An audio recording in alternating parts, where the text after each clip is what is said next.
Hello, beautiful people. So happy to be here and welcome. I hope that today is going to be an incredible, valuable session for you because I have the perfect guest to talk about burnout, disability, and DEI.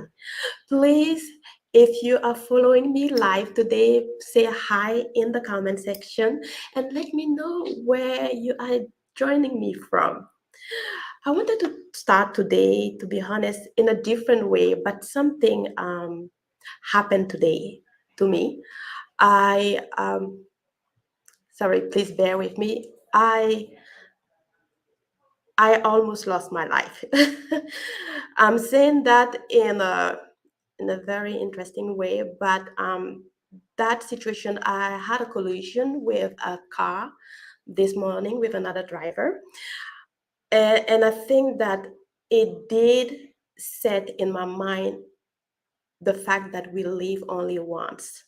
And I wanted to bring this not to kind of call for too much empathy or anything of that sort, but to say that today's session is really important in a way that you're probably joining me because you are wanting to have clarity, understanding, and perhaps tools that can help you or help your team deal with burnout, being successful, and breaking barriers. Not to go too much into details of the situation that happened with me, I will say that the first, when it happened, I hold on I was panicking. I'm still shaking. I was super scared and I was wondering what is it that I'm supposed to do next. So yeah, I called my husband and he said, call the police. But when I called the police and I also went to see the other driver to make sure that they were all right, but really I thought my life was just gonna end. So probably you were not gonna see me in this live session, but apparently God has decided different way. I went to see the person driving, and he said, "When you call the police, do you have the number? Because I've never been in a collision before." I said, "Well, I don't have the number because I don't know what number to call exactly because I myself have never been in a collision as well before." And then so we finally called the police, and a nice lady said to us exactly what we needed to take as a step, the next step. We needed to exchange information. We needed to find a collision center nearby and go and follow those steps. The reason why I'm sharing this information with you, especially with my amazing guest that is coming soon, is really to kind of tell you that whatever you're doing right now is important. It's going to change your life, it's going to change other people's life. But I really want you also to pay attention to the information that Dr. Shelly is going to share with you, especially when we're talking about breaking barriers, reducing of avoiding burnout. She is the person you want to hear the information from. So please, just wanted to share my story to kind of dive in the topic today. So please help me welcome Dr. Shelly Bhowmik, and let's talk more. Hi, Flora. Hello, hello, how are you doing? I'm good. And I was backstage as you were doing this introduction, and I just want to hold space for what you just shared. For the viewers who are watching this live or watching the recording, I didn't know that that's what happened just a little while ago. So I just want to hold space for that because that must have been such a traumatic experience. And to show up for work as if nothing happened is, I think this is a really great example of some of the things that we bring into the workplace and some of the things that we need to be mindful of when we are working with our colleagues. So I'm so sorry to hear about that experience, but I'm also very thankful that you shared this with us, with others, so that we might learn a bit. Definitely. And I appreciate what you're saying. I think that sometimes when we're talking about burnout, especially within the organization, many people feel like it has just to do with the organization. But in fact, it could be also external. it could be internal. It can come from so many ways. And that's why I have you here to kind of help us understand a little bit about that area. One reason why I shared about my experience with the police knowing exactly what to do as next step is that sometimes when we deal with situation that is out of control or situation that makes us feel a little bit lost, having a person who is an expert can really, really take us to the next level, right? Can really make us understand what are the tools that we can use right now. When the police shared with me what I was supposed to do, it did calm me down because I knew exactly what would be next instead of just panicking and just waiting and that person will say something, I will say something, it will never end. The other funny things that happened during that situation is that when I went to see that person, he said, "You should have seen me." And I was like, "Ooh, are we playing the blame situation now?" So even with burnout, are we blaming people for the burnout that we're going through? Anyway, I don't want to. I really want to dive into the situation and the talk that we have today, so that we can kind of pull all the amazing nugget we can and share with the audience. The first thing I want to say is around, today we want to talk about burnout, accessibility, disability, and DEI. Can you kind of share with us what you think about DEI and how disability might probably land in that bucket? Sure, sure. There's so much to unpack already in terms of what you just shared. Yeah, I'll start by introducing myself to the audience for those who may not be familiar with me. So I'm Dr. Shelly Bhowmik. I am based in New York City. I'm a physician by training. Preventive medicine, lifestyle medicine are my medical specialties. But I work in the corporate wellness space, and in particular, I help organizations with leveraging well-being for their DEI strategy. For me, this work is quite personal because of my own experiences with stress and burnout and mental health issues. It wasn't long ago that I was also, I found myself in a bad place, and the scary part was that I didn't realize it. I didn't know how bad things were until literally a Friday evening rush hour, standing at the edge of the subway platform, thinking about pushing myself over that edge. And, to step away from that edge was like a journey in and of itself. But in that process, in that recovery, I came to realize that mindset is medicine. Your mindset is so powerful in terms of transforming your health and well-being. And as a physician, I feel like it's my duty to pass that message on to other people, especially to other women of color, because at the end of the day, I don't want them to end up at that same edge or that same extreme. And so that was the reason for starting my business, Platform Wellness, and the reason for going into these organizations and helping these organizations leverage well-being for their DEI strategy. To go a little bit more into the details as far as DEI disability goes, the reason why I focus on well-being in the workplace, especially for women of color, is because of the increased amount of burnout and stress that we see in these populations. And so, those who are dealing with or have a disability and are in the workplace in corporate America, there's absolutely increased levels of burnout that they experience. We, at baseline, all of us, I think, are dealing with a lot of burnout, but then add to that these populations that are have even more burnout because of what their day-to-day is like in corporate America. It's, the solutions that we'll need in order to decrease burnout, especially for these populations, they're going to differ when compared to an organization as a whole. So being able to identify very specific pain points and then mitigate, that's the ultimate goal here. Definitely. And I love what you're sharing. And thank you for also introducing yourself to the audience. Um, your passion is really around wellness, regardless of the personality, religion, or anything of that nature.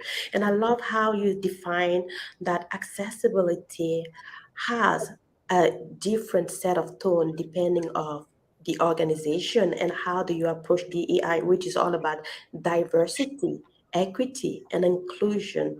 I think that what is also important to notice, I know you mentioned something around corporate America. My audience also reside in Canada, so I want to say that it's everywhere. It's everywhere. Yes, yes. Even in Europe, you know, this is a topic, it's a hot topic right now. And I know that many leaders, many directors, and even developers, designers, anybody actually working in an environment, you know, has to find ways not to burn out. And because we have so many big initiatives that we want to tackle, it sometimes calls for discomfort, but it also can lead or leave traces of hurt or pain along the way. The other thing that I want to know a little bit is, how will you know like how burnout can affect employees and also employees with disabilities? You can speak to both or to one after the other, it's fine. Yeah, yeah, no, I think it is important to go over just the basic definition of burnout, because I think not everyone may be familiar with the definition. Essentially, in 2019, the WHO recognized burnout as a syndrome, an occupational syndrome. So it is a result of chronic workplace stress that's not well managed. And in particular, there are three main characteristics. So the first characteristic is decreased energy, so energy depletion or exhaustion. The second characteristic is feelings of negativism or cynicism related to your work.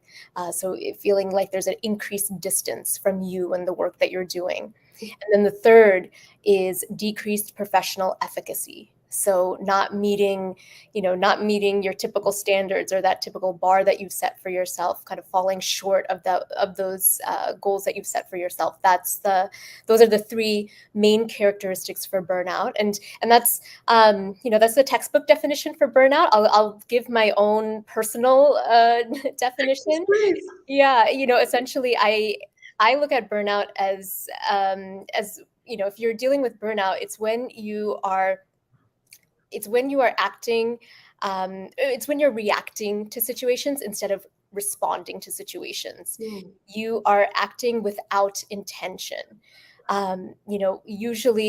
Usually when we are not burned out, are not stressed, and have our heads on a little bit more straight, we're able to more thoughtfully respond to different stressors that are in our lives. But when we're burned out, essentially our fuse is much shorter, and we revert back to just our instinctual reactions, and sometimes those reactions are not healthy reactions, especially when we're talking about being in a group setting, in a workplace environment, because maybe we might lash out, we might be short with somebody, maybe we'll shut down and not communicate with people, and they might not understand why we're not being more vocal. So it's really, burnout is that fuse being short and not being able to respond to situations more thoughtfully.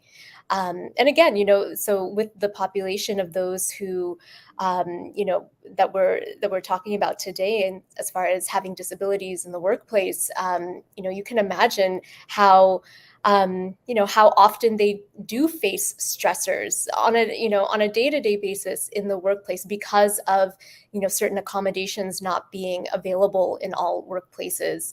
Those are constant daily stressors, and that definitely adds up over time. The more that you have to deal with these daily, I'm not even going to say micro stressors, but just these daily grievances that accumulates, that adds up, and it drains us. So Flora, you are the expert here when it comes to accessibility. So I'd love to hear a little bit more from your point of view about all this. But having to Definitely. deal with these issues on a daily basis is really what drives the burnout in this population.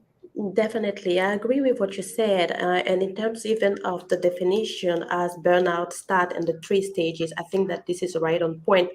My niche and expertise lie around digital accessibility. So making sure, for example, that websites, applications, or even digital documents are open and welcoming everyone, regardless of abilities.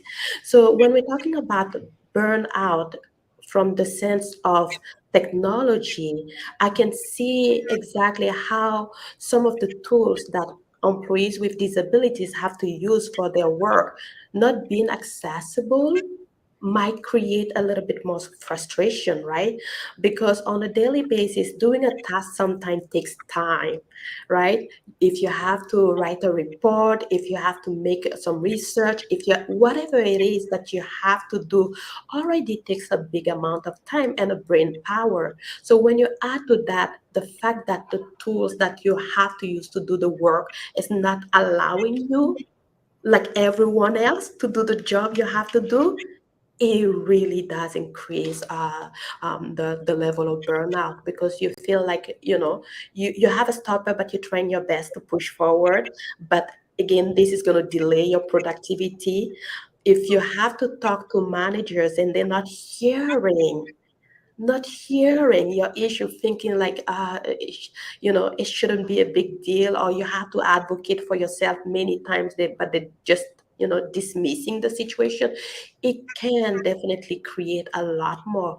And you said something around the fact that also I want to bring sometime the fact that not all employees with a disabilities will voice themselves, you know um, people are all different, and some people are afraid that they will also have a level behind the fact that they're asking certain things.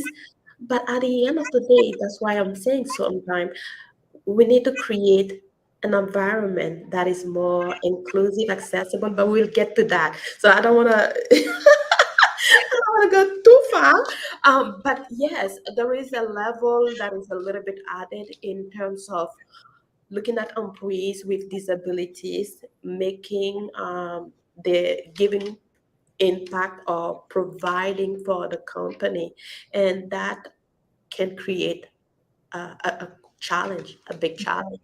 Yeah, and I think you know many of us had a taste, just a small taste of this at the start of the pandemic when, we all had to transition from being in the office in person to these, to our remote, working environments. And so for a lot of folks, that was a difficult transition because we didn't have all the tools that we needed.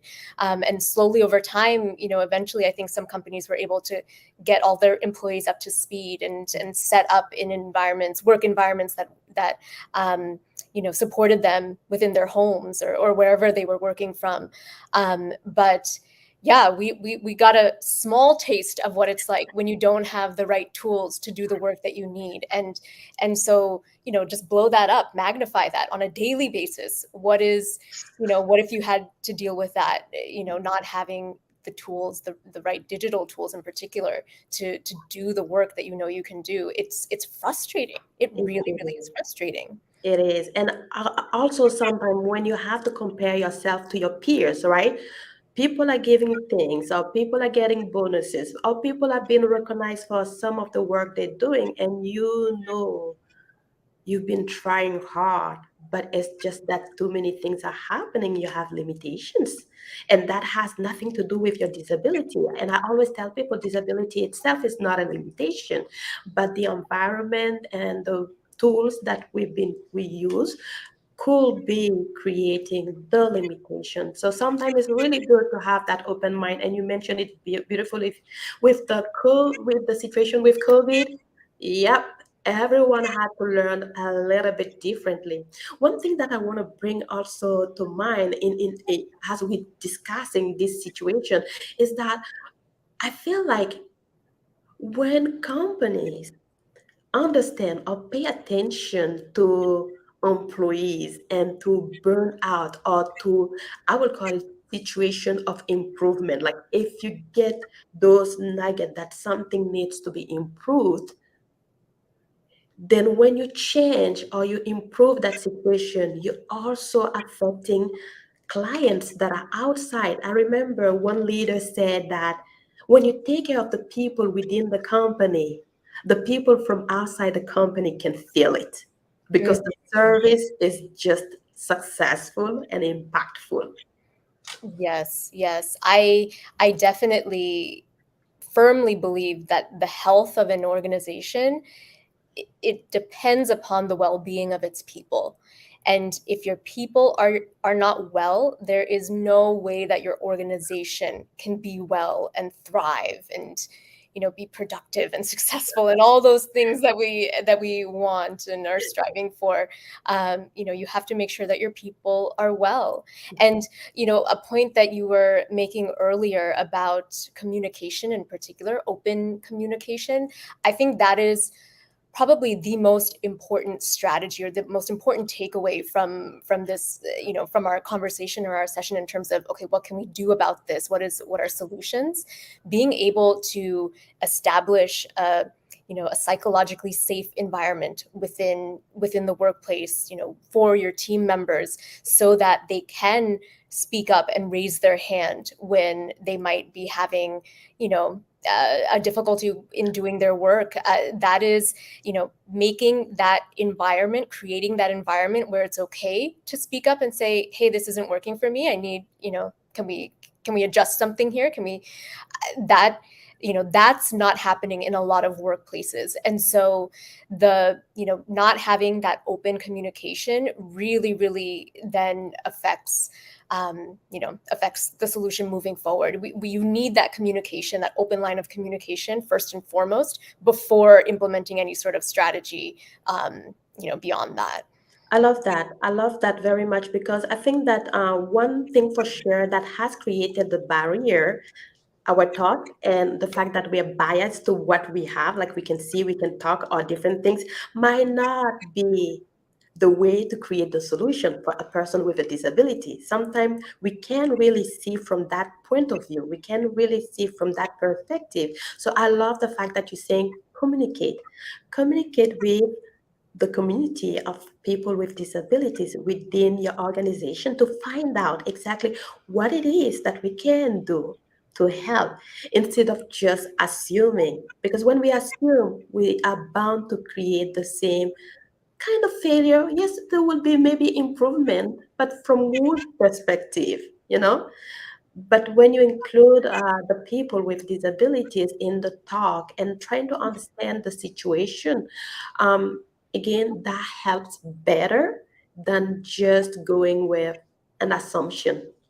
Yes, yes, absolutely. I mean, there's so much research on this, on the business benefits of having more diverse teams, more diverse voices, because when you have that diversity within your workforce, you then are able to have more innovative solutions when it comes to addressing problems. Within your industry or within your workplace, it's you need those different perspectives in order to come up with different ideas and better ideas. So it's there's a lot of business sense to making sure that you are cultivating a more diverse, a more inclusive workforce. And a lot of times when we think about DEI, we think about it in terms of women and men, or in terms of racial ethnicities. Yes, we think about LGBTQ plus initiatives, and there are certain things that we automatically think about when we think about DEI, and I don't feel like disability and accessibility is always part of that conversation, but it needs to be. It needs to be. And I want to ask you very quickly. I know we have just a few minutes to wrap up I here. know. I just Time just fly like whew, very quickly. What do you think could be like if you can just drop a few nuggets around what sign can leaders or directors can check on to know that the team or the employees are burning out? Like, is there something that you can tell, like, oh, okay, I can see this pattern happening in the team. Maybe there is a situation of burnout. Is there a way to know that? Sure, sure. I mean, going back to the three, those three characteristics of burnout. So, in general, if you're noticing that a team member is not, if they are mentally, emotionally exhausted, showing signs and symptoms of that, whether that is again being short with somebody, or not communicating as much as they normally do. Those are certain things to look out for. The decreased professional efficacy. If you notice that their work is not at the same quality as you're used to seeing, that might be another invitation to, or another signal that, okay, maybe I need to talk to this employee, see what's going on. Going back to the point about communication, being able to create environments where everyone can communicate freely. It's important because this, I feel like a lot of times in many work environments, the onus is always put on the managers to figure out the solution. And it ends up being, the manager is just one person, they don't have all the answers. A lot of times the answers are going to come from the employees, the teams themselves. And so again, that's why creating the environment for open dialogue and communication is so effective, because as a manager, you're not going to have all the answers. You're going to have to rely on your team members to give you the answers and to let you know. I like that, because I think Yeah, that this is the other pressure that comes with the manager hat, where that individual might think that they have to get all the answers, but they don't. yeah. If especially you create an environment where everyone can communicate, you will get the information, because the team might suggest a few things and then you make a decision out of there. Oh, I like that very much. Yeah, yeah. And this piece on communication, I think it's especially important to, address how to, how to communicate effectively, especially in hybrid environments. This is something that many companies are dealing with now. How do we work effectively when some of us are in the office and some of us are remote, and it's just a mix for everyone. So So right yeah. now, someone's coming in a couple of minutes. So. Yeah. Yes, There's but always something that happens live. I think this is a perfect example of, like this could have been a board meeting, and you get interrupted in the board meeting by somebody, behind you. It's yeah, definitely. yeah, this hybrid work environment. There are